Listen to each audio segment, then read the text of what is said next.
أعوذ بالله من الشيطان الرجيم بسم الله الرحمن الرحيم۔ تیز رفتار زندگی، سوشل میڈیا کا شور، کیا ہمارے پاس قرآن سمجھنے کا وقت ہے؟ فکر کی ضرورت ہے۔ سادہ اور آسان انداز میں خلاصہ قرآن دیکھیے، خلاصہ قرآن ماجد جمیل ستی کے ساتھ روزانہ صرف حق نیوز پر۔ اعوذ باللہ من الشیطان الرجیم،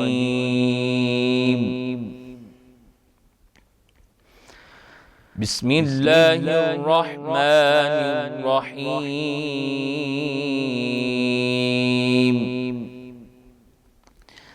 ما كان على النبي من حرج فيما فرض الله له، سنة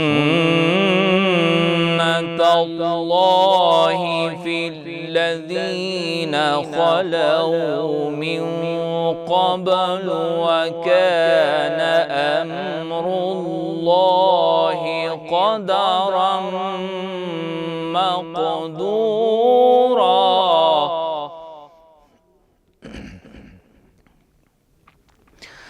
الذين يبلغون رسالات الله ويخشونه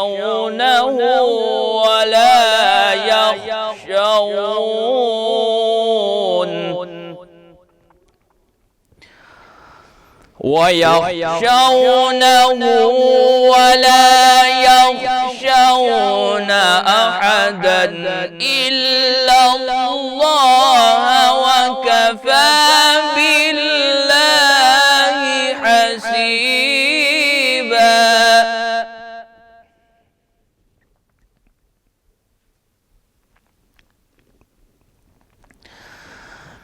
ما كان محمد أبا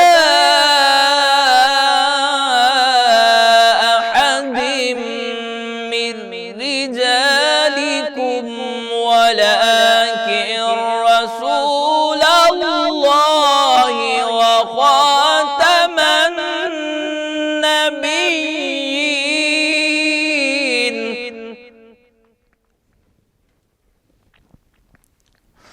ولكن رسول الله وخاتم النبيين، وكان الله بكل شيء عليما۔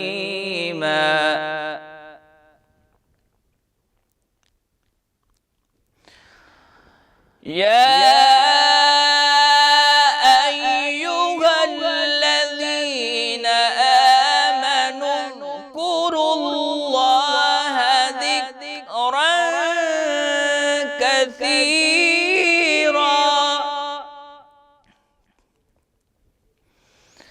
آمنوا اذكروا الله ذكرا كثيرا وسبحوه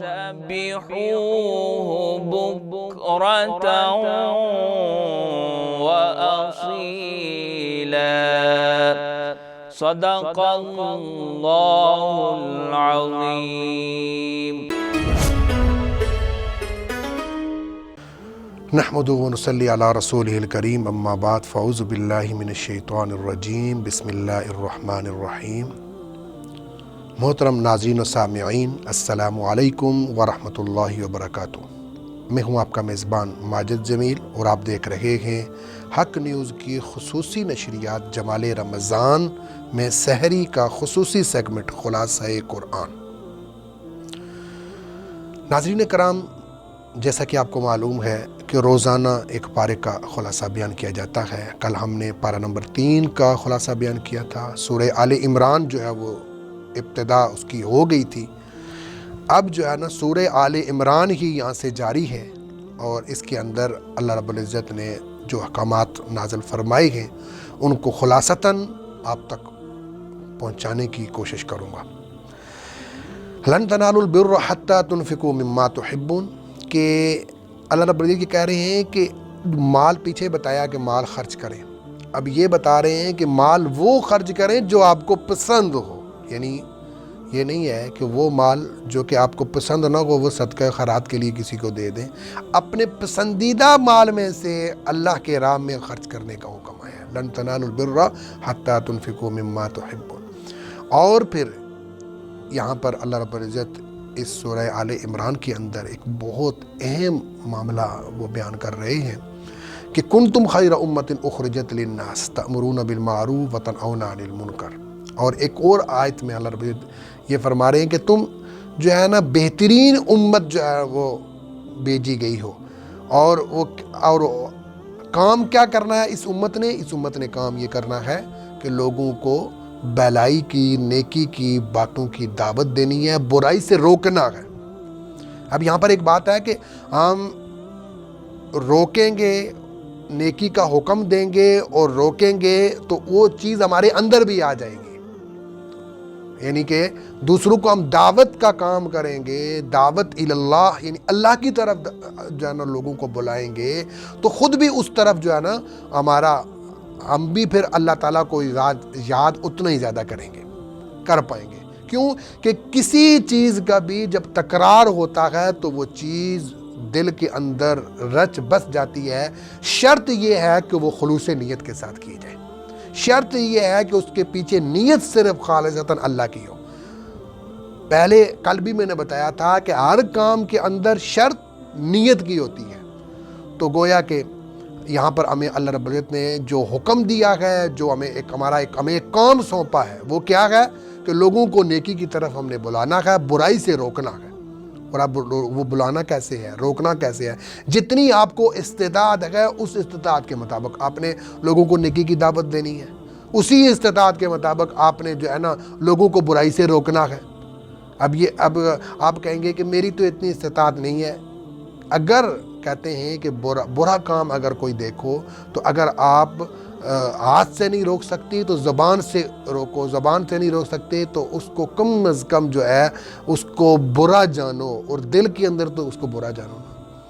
تو اور دوسری بات یہ ہے کہ ہر بندہ اپنا جو گھر ہوتا ہے، اپنا جو اس کا وہ بڑا حکمران ہی ہوتا ہے، وہاں پر اپنے گھر کے اندر سے یہ دعوت تبلیغ کا کام شروع کیا جائے۔ اپنے اندر وہ چیز جب ہم اپنے اندر وہ چیز لائیں گے تو لوگ بھی اس چیز کا اثر لیں گے۔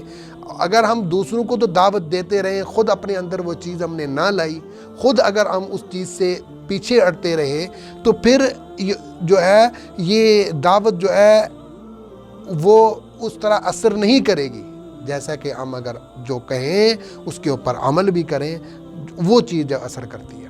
پھر آگے اللہ رب العزت نے وَاعْتَصِمُوا بِحَبْلِ اللَّهِ جَمِيعًا کا یہاں پر ایک آیت کریمہ آتی ہے کہ ہمیں یہ کہا گیا ہے کہ تم جو ہے نا آپس میں اتفاق اور اتحاد سے رہو، جڑے رہو، اختلافات کی طرف نہ جاؤ، اختلافی امور کی طرف نہ جایا جائے، بلکہ جو اتفاقی معاملات ہیں انہی کو لے کر جو ہے وہ چلا جائے، لوگوں کے اندر انتشار نہ پھیلایا جائے، لوگوں کو آپس میں جوڑنا چاہیے، توڑنا نہیں ہے۔ ہم نے کیا کر رہا ہے؟ ہم نے لوگوں کو آپس میں جوڑنا ہے، توڑنا نہیں ہے۔ یہ اس چیز کا حکم اللہ رب العزت نے یہاں پر جو ہے نا یہ ارشاد فرمایا ہے۔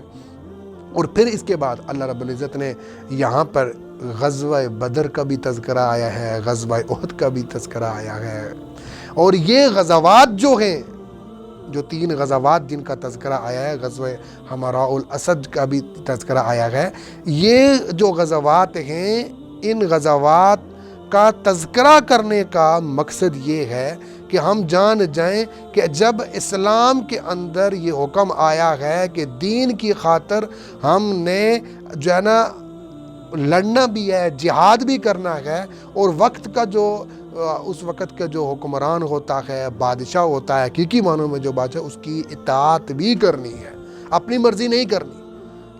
اپنی مرضی کریں گے تو وہاں پر ہم کیا کریں گے؟ نقصان اٹھائیں گے۔ اب کس کا دل یہ کرتا ہے کہ بندہ جو ہے اپنے گھر بار کو چھوڑ کر وہ جہاد کے اندر نکل جائے؟ لیکن یہاں پر یہ جو غزوات کا تذکرہ کرنے کا مقصد کیا ہے کہ مومن کے دل کے اندر جہاد کرنے کا بھی ایک شوق ہونا چاہیے۔ اب وہ جہاد کب فرض ہے، وہ اس وقت کے جو علماء کرام ہیں وہ اس کا فیصلہ کریں گے۔ تو ہم جو ہے نا جہاد کے لیے نکلیں گے، ہم جو ہے جیسی ضرورت پڑے گی اسلام کو غالب کرنے کی، وہ تمام تر جو ہے نا وہ کام ہم کریں گے۔ یہ جہاد کے اندر کی آتا ہے۔ اب جو ہے نا ایک تو جہاد وہ جو کہ عملاً ہوتا ہے، کچھ جہاد ایسا ہوتا ہے کہ جو کہ بندہ کوئی قلم کے ساتھ جہاد کرتا ہے، کوئی جو ہے وہ زبان کے ساتھ اپنی دین کی بات دوسروں تک پہنچاتا ہے۔ یہ سب جو ہے نا وہ آلے ہوتے ہیں جن کے ذریعے دین کو غالب کرنے کے لیے یہ سارے جو ہے نا وہ کیے جاتے ہیں۔ ان تمام چیزوں کے اندر جدوجہد کرنا یہ جہاد ہی ہے، لیکن عملاً جہاد وہی ہے جو کہ اس کے اندر جو ہے باقاعدہ جا کر لڑائی کی جاتی ہے، قتال کیا جاتا ہے، اس کو جہاد کہتے ہیں۔ اب یہ سورہ آل عمران کے اندر کامیابی کے اصول بھی بیان فرمائے، جن میں سب سے بڑا جو مین جو اصول ہے وہ یہ ہے کہ صبر کرنا ہے، تقوی اختیار کرنا ہے۔ صبر کرنا ہے، تقوی اختیار کرنا ہے۔ ہم صبر کریں گے، تقوی اختیار کریں گے تو تب جا کر ہم کامیاب بندے جو ہے نا وہ بنیں گے۔ پھر اس کے بعد اسی جو چوتھا سپارہ ہے، اس میں سورۃ النساء، نساء کا مطلب ہوتا ہے عورتیں، اس کے اندر جو ہے وہ سورۃ النساء جو ہے وہ شروع ہوتی ہے، اس کی ابتدا ہوتی ہے۔ اس کے اندر اللہ رب العزت کیا ارشاد فرماتے ہیں؟ شروع میں جو ہے نا نکاح کے امور بیان کیے گئے ہیں کہ ایک بندہ، ایک مرد کتنے نکاح کر سکتا ہے، اور وہ 4 نکاح کر سکتا ہے، لیکن اس کے لیے بھی شرائط رکھی گئی ہیں۔ یہ نہیں ہے کہ بس نکاح پہ نکاح کرتا جائے اور جو ان کے حقوق ہیں وہ پورا نہ کرے۔ ہر ایک کا حق کو پورا کر سکتا ہو تو تب جا کر وہ 4 شادیاں کر سکتا ہے، 4 نکاح کر سکتا ہے۔ اگر وہ اس کے اندر استطاعت نہیں ہے، وہ اگر انصاف نہیں کر سکتا، تو اس کے لیے حکم یہی ہے کہ وہ ایک پر ہی اکتفا کرے۔ اور اس کے بعد سورۃ النساء کے اس پارے کے اندر وراثت کے احکامات بھی اللہ رب العزت نے بیان کیے ہیں، اور اس میں آپ کو خلاصتاً یہ بات بتاؤں کہ بیٹی کا حصہ بھی کہا ہے کہ اس کو بھی باقاعدہ طور پر حصہ دیا جائے۔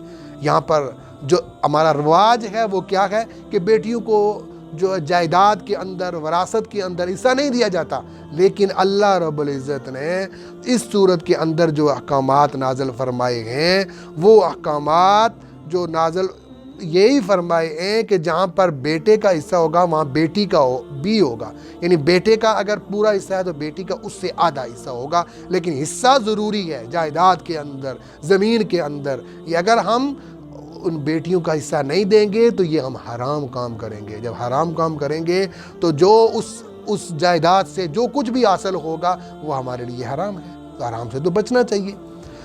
اس کے بعد اللہ رب العزت نے یہاں پر محرم رشتے ہیں ان کے حوالے سے بھی تذکرہ آیا ہے، گویا کہ پارہ نمبر 4 کے اندر بھی بہت اہم امور جو ہے وہ ذکر کیے گئے ہیں۔ اللہ رب العزت سے دعا ہے کہ اللہ رب العزت مجھے، آپ کو، ہم سب کو جو ہے قرآن و سنت کو سمجھ کر اس کے اوپر عمل کرنے کی توفیق عطا فرمائے۔ وآخر دعوانا ان الحمدللہ رب العالمین۔